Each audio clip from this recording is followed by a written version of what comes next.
couple of episodes ago, I talked about the Fibonacci numbers, which is a law of nature. The numbers are named after the very famous Italian mathematician Fibonacci, who lived in the 11th century.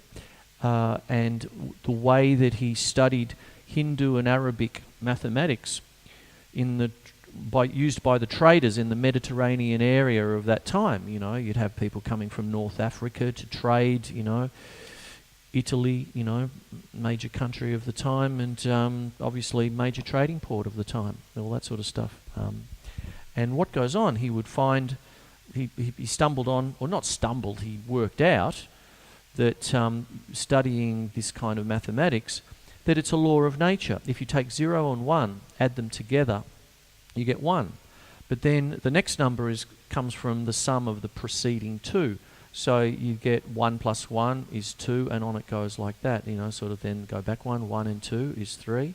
Then back 1, 2 and 3 is 5, and so on. So essentially, cut a long story short, the Fibonacci sequence is 0, 1, 1 again, 2, 3, 5, 8, 13, 21, and so on it goes.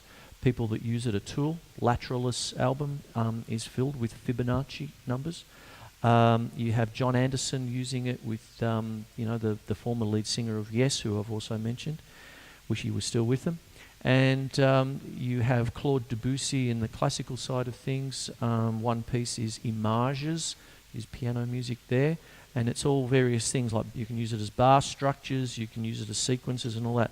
Why am I going on about the Fibonacci sequence? Because this is what I'm going to do now with my layered accent business.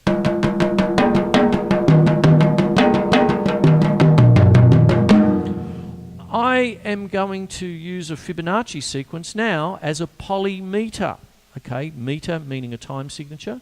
I'm going to use these 3 drums here. It's going to be the Fibonacci number 3.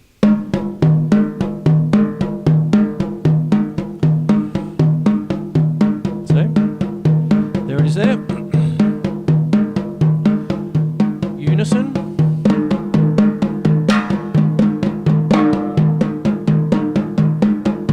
There's 1 drum on my right hand.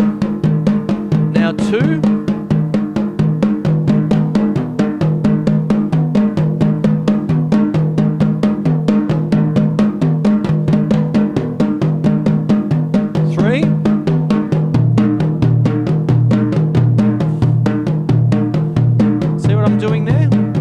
About it.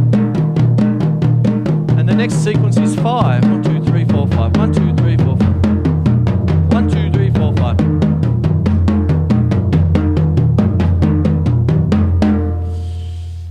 Lots of wondrous possibilities there, and that's what happens, you see. Now, what can also happen is that when you're doing this kind of business,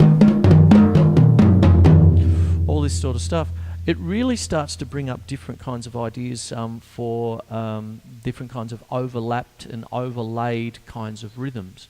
What with this particular one, you have specific tones. This is very much the territory of minimalist music, such as Philip Glass and Steve Reich and people like that. Guys like Steve Reich. Listen to, he's coming out, I think, or has he already been out this year in 2012 to the Sydney Festival, I think, maybe. But anyway, cut a long story short, moving right along. What we have here is Steve Reich, who actually, when you listen to some of his work, Music for Trains, I think, was one of his famous ones in the early 70s, because Steve Reich grew up next to a train track. He was always hearing the rhythm of the tracks, you know, and this album that won a Grammy Award at the time had the happy trains, like would be our Puffing Billy. Then you'd have the trains where he was growing up in New York and all that. And then there was the dark side, because he was of Jewish descent, he would have the sound of trains, but then going to Auschwitz and stuff like that, and he would do the music. So there's this kind of mood. It was an incredibly powerful piece of music where this music was continuous and repetitive, and it built into this thing where you had all the light and shade of the happy times where a train would take you away to a holiday, Another train will just get you to work. And then some of the much darker things in our nature and in our history is, you know, where a train would take us somewhere completely different, sort of thing, which is really sad, you know, sort of thing. One could say, you know, you could do another one on boats at the minute, sort of thing. But moving right along, comment. What happens is that this is the kind of this is the kind of technique that minimalists such as Philip Glass and Steve Reich do. So you might have 3, Fibonacci number, 1, 2, 3. Build it up.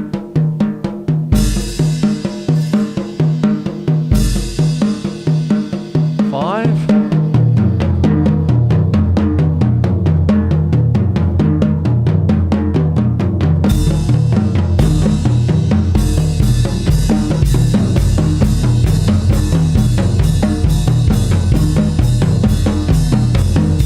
And my feet were coming in 2, like 1, 2, 1, 2, 1, 2, 1, 2, you see. So the Fibonacci's work, you see. And that's what goes on there. Hope you're getting something out of all these little tidbits of stuff. I'm being a bit scatterbrained with my way of talking, but that's me. Okay, so that's what goes on there. Can you see the different things, layered accents for this?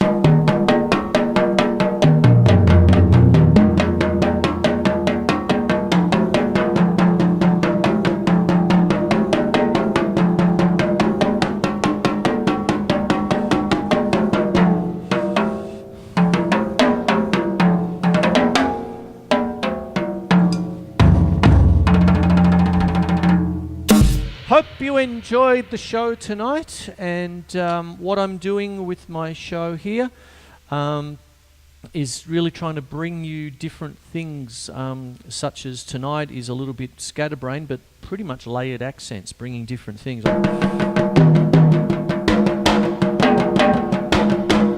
Everything together, all framed from good old...